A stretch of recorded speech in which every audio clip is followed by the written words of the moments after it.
ओम गणेशाय नमः। मित्रों, आज बात करते हैं हम सूर्य देव की। तो सबसे पहले सूर्य देव को मना लेते हैं, प्रसन्न कर लेते हैं। जपा कुसुम शंकाशम काश्यपेयम द्वितीयम तमोहरिसर पापाग्नम प्रणतो अस्मि दिवाकरम। ओम ह्रीं गणीं सूर्यादित्याय नमः। सूर्य 16 नवंबर को तुला राशि से वृश्चिक राशि में संचरण कर रहे हैं, ट्रांजिट कर रहे हैं, गोचर कर रहे हैं। अभी तुला में है, 16 नवंबर को ये वृश्चिक राशि में जाएंगे, स्कॉर्पियो में, और वहाँ पर ये 16 दिसंबर तक रहेंगे। पूरा एक महीने का पीरियड है। सूर्य, 3 चीज़ें मैं हमेशा बोलता हूँ। फर्स्ट इज जो आरोग्यता, हेल्दीनेस की बात करें तो सूर्य से बात करें। दूसरा, जो एडमिनिस्ट्रेशन से जुड़ा हुआ प्रशासनिक कार्य, जॉब की बात करें, कोई अननेसेसरी फालतू केसेस नहीं हो उनकी बात करें। प्रशासनिक कामों में जैसे बिजनेस में भी बहुत से लोग बागे तो अननेसेसरी कोई केस में नहीं फंस जाए, ये करता है, प्रोटेक्शन देता है सूर्य। सूर्य आपको व्यवसाय में, चाहे जॉब में, चाहे आपके अदरवाइज नेम फेम, इन सब चीज़ों के लिए सूर्य है। तो आपके अननेसेसरी कोई केसेस नहीं होते, वो सूर्य देव रोकते हैं, प्रशासनिक हेल्प करते हैं। तीसरा है, वो है married life. Sun is a planet meant for separation in the marriage life.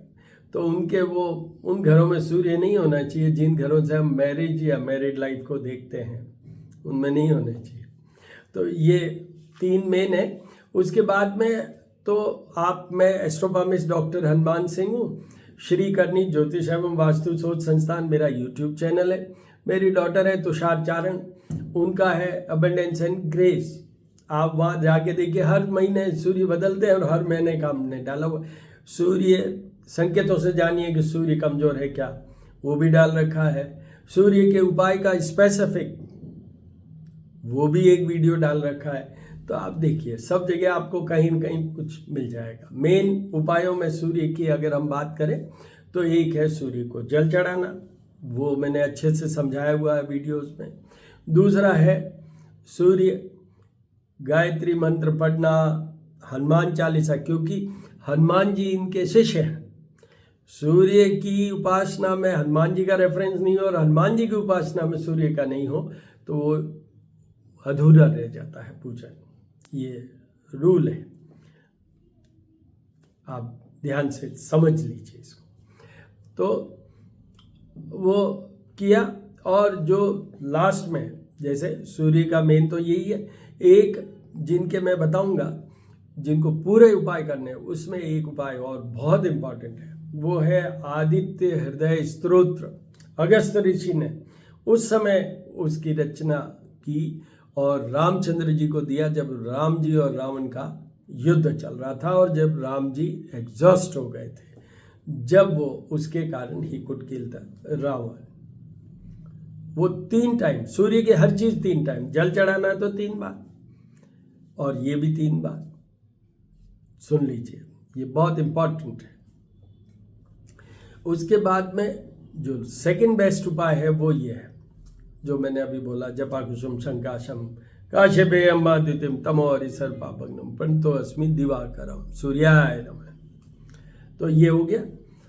अब आते हैं अपन तो राशि वाइज। मेष राशि, मेष राशि के 8th हाउस में एक साथ में और बता दूं, सेम डे 16 नवंबर को मंगल भी तुला से वृश्चिक में जा रहे हैं। अभी सूर्य के साथ ही हैं, दोनों मित्र साथ साथ हैं, और दोनों मित्र साथ साथ उसी दिन 16 नवंबर को ही ये मंगल के साथ सूर्य वहाँ पहुँचेंगे।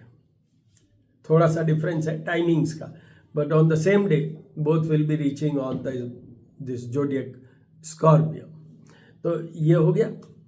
अब तीसरी इंपॉर्टेंट चीज ये है कि मंगल तो अस्त चल रहा है, जब से तुला राशि में आया है मंगल, जब से ही अस्त चल रहा है, और जनवरी 17 तक अस्त ही रहेगा। आगे ये धनु में भी जब सूर्य चले जाएंगे, फिर मंगल जाएंगे, फिर अस्त हो जाएंगे, यूं करके ऐसा ही चलेगा। तो अभी तो अपन बात करते हैं मेष राशि। मेष राशि के ही 8th हाउस में जाएंगे।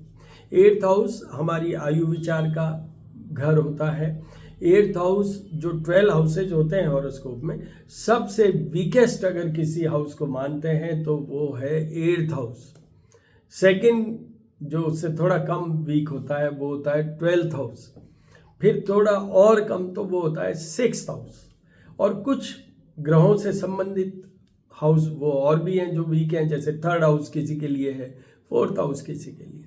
तो यहाँ तो बात हो रही है मेष राशि की, तो 8th हाउस में पहुंचेंगे। उनको सारे उपाय करने हैं सूर्य के, for their health, for their favours in the administrative what ever is, जो भी एडमिनिस्ट्रेटिव प्रशासनिक कार्य हो उसमें सब में इनका फेवर हो या प्रोटेक्ट हो, ये अननेसेसरी कोई केसेस में नहीं घुस जाएंगे।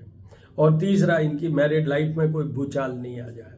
ये तीनों चीज़ें तो है। उसके अलावा ये आत्मा कारक हैं, बहुत सारी एलिमेंट्स आती हैं, आईसाइट भी आती है, तो बोन्स एंड जॉइंट्स में दर्द भी आता है, तो इनसे हार्ट भी इन्वॉल्व होता है, बहुत सी चीज़ें होती है। पर मेन चीज़ आप ये मान के चलिए कि सूर्य के उपाय पूरे करने हैं आपको विदाउट फेल। कुछ भी नहीं खराब होता है, बहुत अच्छा चल रहा है। Even then I advice, please do all the remedies. और जो जाप और पूजा है वो ब्राह्मणों से ही होगा, उन्हीं से करवाइएगा। उसके बाद आइए वृषभ राशि। वृषभ राशि के 7th हाउस में आएंगे, जो हाउस ऑफ पार्टनर भी है, जो मार्ग स्थान भी है, वन ऑफ द मार्ग स्थान। एक है 2nd हाउस, तो एक ही 7th हाउस भी मार्ग स्थान में आता है और केंद्र स्थान है। तो उनकी जॉब और जॉब से कनेक्टेड जितने भी फेवर्स होने चाहिए सूर्य से रिलेटेड, वो सब होंगे।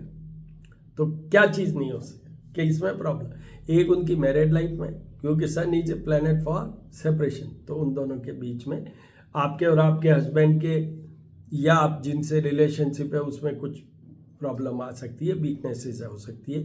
मैं डिवोर्स का ही नहीं कह रहा हूँ, वीकनेस हो सकती है। एंड थर्ड थिंग, आपकी हेल्थ और आपके पार्टनर की हेल्थ, उसमें भी दिक्कत आ सकती है। तो अगर हेल्थ ऑफ पार्टनर्स या आपकी, दूसरा आपके और उनके बीच में, पार्टनर्स के बीच में प्रॉब्लम, जब तो आप सारे उपाय कीजिए। उसमें फिर सारे उपाय कीजिए, इंक्लूडिंग ये जाप और पूजा, और अदरवाइज कुछ करने की जरूरत नहीं है। Everything will fall for you, मतलब आपके लिए सब कुछ अच्छा होगा ही, उन 2 पॉइंट्स के अलावा। उसके बाद आइए मिथुन राशि। मिथुन राशि की 6th हाउस में आएंगे। शत्रुओं का ये नाश कर देंगे।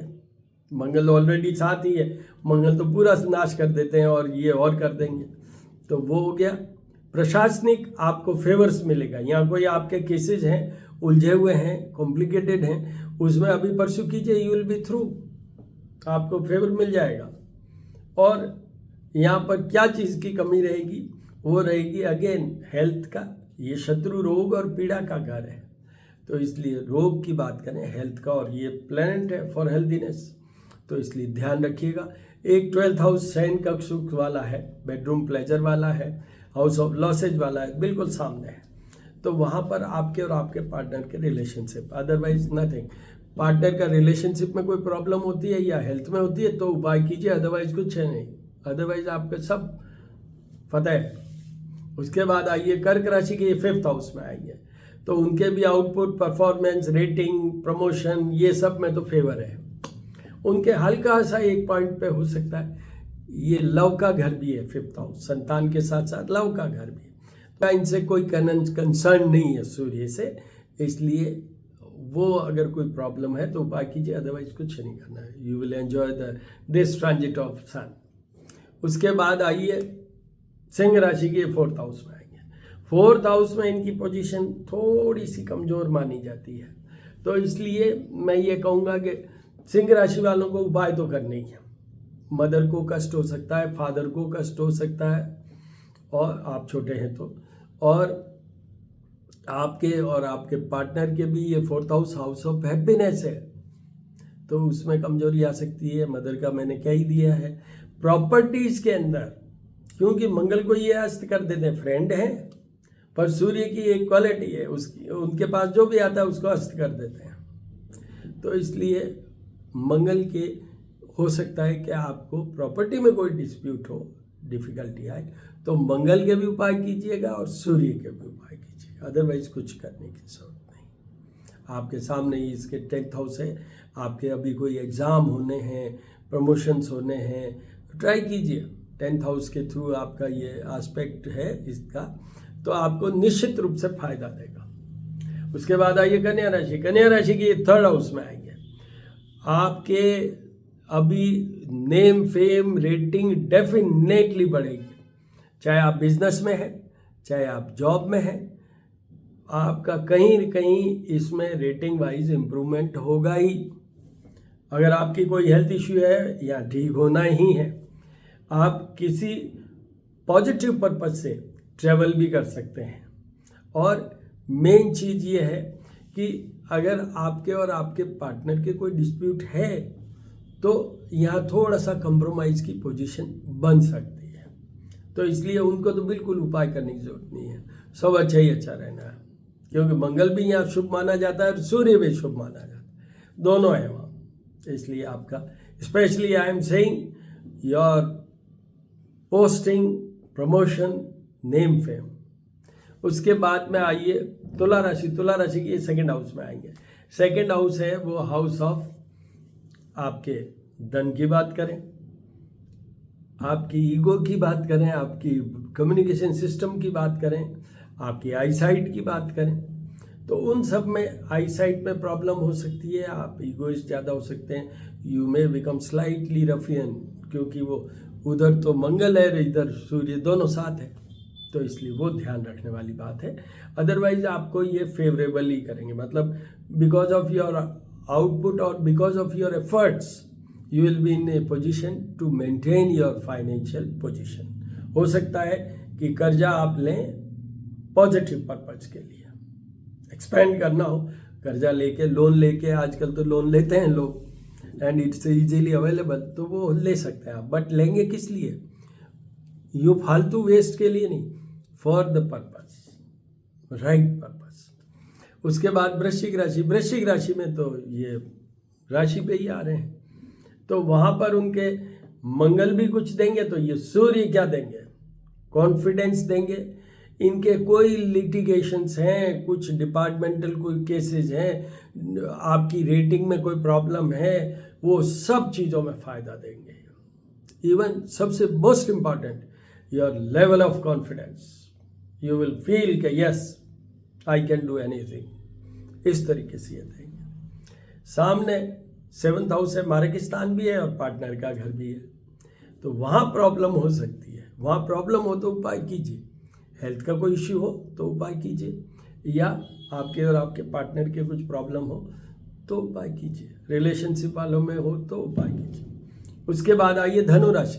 धनु राशि की ये हाउस ऑफ लॉसेज में जा रहे हैं, 12th हाउस में। अभी मैंने कहा था 12th house is also the 2nd, जिसमें कि इविल फोर्सेज ज़्यादा इफेक्टिव होती हैं। House of word itself is house of losses.